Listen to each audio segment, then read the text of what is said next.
Sekretaris Pak Bara. Bab 3. My Boss and I 3. By Yutaka 94. Pak, saya sudah menginfokan ke bagian produksi kalau hari ini Bapak tidak jadi meninjau. Jelas Karina. Apalagi penyebabnya kalau bukan karena pembatalan meeting dadakan yang berakhir membuat semua jadwal hari ini berantakan. Kecuali pertemuan dengan investor tentunya. Iya, jawab Bara singkat. Pria itu sedang fokus memeriksa email di tabnya. Dan seperti biasa, selaku sekretaris Karina juga merangkap menjadi sopir. Mereka baru saja pulang dari mengantar investor ke bandara. Abis ini langsung pulang Pak. Karina bertanya iseng. Kalau kan bosnya ini kesambet penunggu bandara terus mengajaknya pulang cepat. Entah kapan terakhir Karina bisa pulang tepat waktu. Mungkin sudah sangat lama sekali. Iya, kita pulang ke kantor. Karina menganga. Hei, memangnya kantor itu rumah mereka sampai sebutan pulang ditujukan pada kantor. Itu bukan pulang Pak, tapi kembali kerja. Sama aja. Karina gemas ingin menggetok kepala bosnya ini. Mana ada sama Pak, rutuknya dalam hati. Ya gak gitu konsepnya Pak. Fokus aja nyetir. Jangan banyak omong. Ngomong salah gak ngomong dibilang tumben. Gini amat punya bos absurd. Desis Karina yang masih dapat didengar jelas oleh Bara. Saya masih bisa dengar. Bara masih fokus membaca laporan penjualan di tabnya. Baguslah. Berarti telinga Bapak masih berfungsi dengan baik. Karina lelah. Sungguh ia lelah fisik dan batinnya menghadapi Bara. Bara ini sebenarnya baik. Royal juga. Cuma ya itu. Kalau kerja gak kenal waktu. Mana hobinya menumpuk file di meja Karina? Apa gak stres dibuatnya?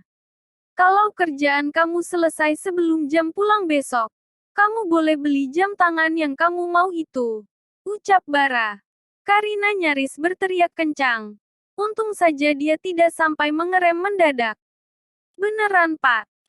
Skincare gak sekalian Pak? Tawar Karina. Bukannya apa? Skincare-nya sudah mulai menipis. Gaji, uang lembur dan bonus Karina memang cukup besar. Tapi Karina sendiri adalah tulang punggung. Ayahnya jatuh sakit semenjak kejadian naas itu. Ibunya hanya membuka warung kecil-kecilan. Kakaknya sudah menikah dan bisa saja membantu. Tapi anaknya mengidap kanker dan butuh banyak biaya. Sementara adik laki-lakinya saat ini masih kuliah.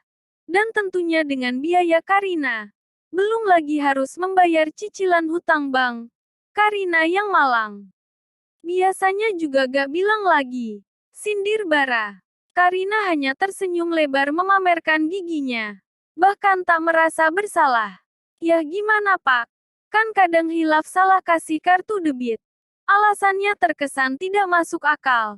Jelas-jelas Karina bahkan tidak punya akun bank yang sama dengan kartu debit yang Bara berikan padanya untuk keperluan pekerjaan. Tapi boleh kan Pak? Saya izin loh ini. Bara hanya bergumam dan Karina bodoh amat. Selagi Bara tidak marah dengan apa yang dilakukan dirinya. Tidak masalah. Memang salah satu job desk Karina sebagai sekretaris Bara adalah bayar-membayar. Makan, hotel, atau apapun yang dilakukan Bara di luar saat bekerja. Tentunya dengan kartu ajaib milik bosnya itu. Tak tanggung-tanggung isi kartu tersebut bahkan sanggup untuk membeli sebuah rumah ukuran 36. Untung saja Karina ini tidak mata duitan banget. Bisa saja ia kalap dan melarikan uang tersebut. Walau akhirnya setiap dia kesal dengan Bara dia akan belanja seenaknya menggunakan kartu tersebut. Apalagi kalau kepepet akhir bulan. Awalnya ia takut. Saat itu pertama kalinya ia memakai kartu tersebut untuk kebutuhan pribadi. Seingatnya ia memakai kartu itu untuk membeli sepasang baju untuk dipakainya bekerja. Dan berita baiknya walau ada SMS masuk di HP Bara tentang pemakaian pribadi Karina itu. Pria itu sama sekali tidak menyinggungnya. Semenjak itu, Karina sering iseng membeli kebutuhannya dengan kartu ajaib milik pribadi sang bos. Sebenarnya Karina itu punya kebiasaan. Jika dia ingin sesuatu, dia akan mengeprint gambar barang tersebut kemudian menempelkannya di dekat monitor komputernya. Karena itu Bara selalu tahu benda apa yang sedang diinginkan sekretarisnya ini. Kita sudah sampai, Pak, ucap Karina riang. Sikapnya bahkan berbanding terbalik dengan beberapa jam yang lalu saat Bara memintanya mengundur meeting. Mereka sampai di kantor pas sekali saat jam pulang. Di saat karyawan lain pulang, Karina malah kembali ke kantor untuk bekerja. Karyawan teladan ya. Orang pulang dia kerja. Ejek Tommy yang pas-pasan dengan Karina di depan pintu lift. Bara sudah naik duluan sedangkan Karina tadi izin ke toilet dulu. Karina yang kesal malah menjulurkan jari tengahnya saat pintu lift yang ia naiki menutup. Dan hal itu membuat Tommy justru tertawa terbahak. Kembali berkutat dengan banyak file. Tapi bedanya kali ini Karina nampak bersemangat. Baiklah, apa kalian siap untuk gue periksa? Karina menepuk kedua tangannya ke atas tumpukan file tersebut. Tanpa ia sadari, Bara sedang melihatnya dari balik horizontal blind. Penutup kaca yang menghubungkan langsung ruang kerjanya dan tempat Karina berada. Bara menarik senyum melihat tingkah laku Karina yang memang selalu membuatnya terhibur. Gadis itu nampak bersemangat. Dengan teliti ia memilah laporan mana saja yang harus ia berikan kepada Bara. Bukannya apa? Bisa dibilang hampir semua laporan cabang biasanya dicek Karina dulu baru berikutnya Bara yang mengeceknya.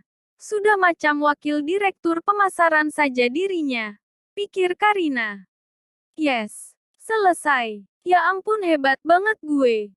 Udah beres begini. Puji Karina pada dirinya sendiri.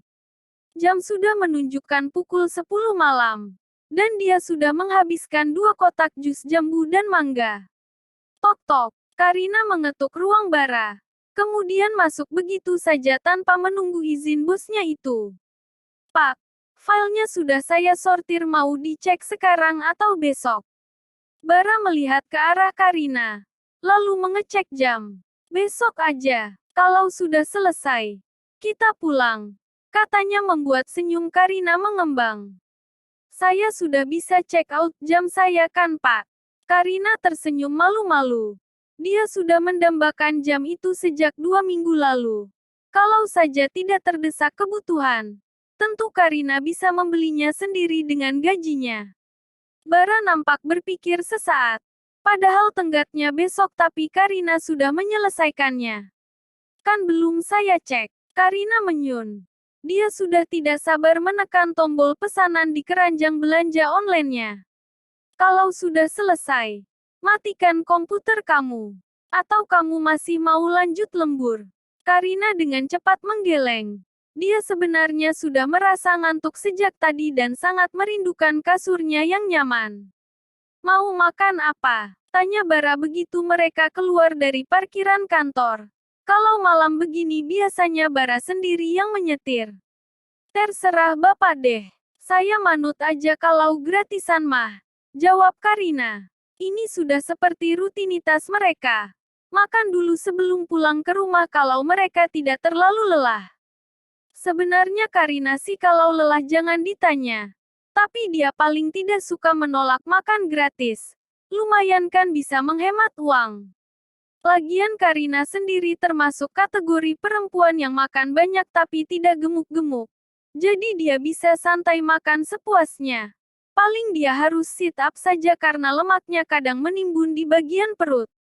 Mereka mampir di salah satu nasi pecel langganan mereka. Mang kayak bisa ya? Pesan Karina. Saking seringnya mereka makan di sini bahkan penjualnya sampai hafal apa saja yang biasa mereka pesan.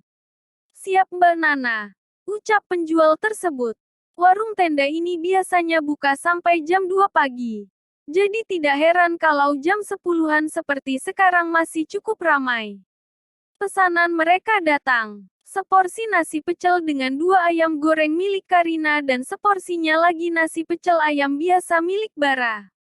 Enak. Karina makan dengan lahap. Entah kapan terakhir ia jaim di depan sang bos. Bisa dibilang Bara ini bahkan sudah puas melihat segala kejelekan Karina. Mulai dari wajah tidurnya yang kadang mangap dan ngiler, sampai makannya yang serampangan. Mau nambah? Tanya Bara. Pria itu sudah makan porsi keduanya. Mau ayamnya lagi? Mereka kembali makan dalam diam.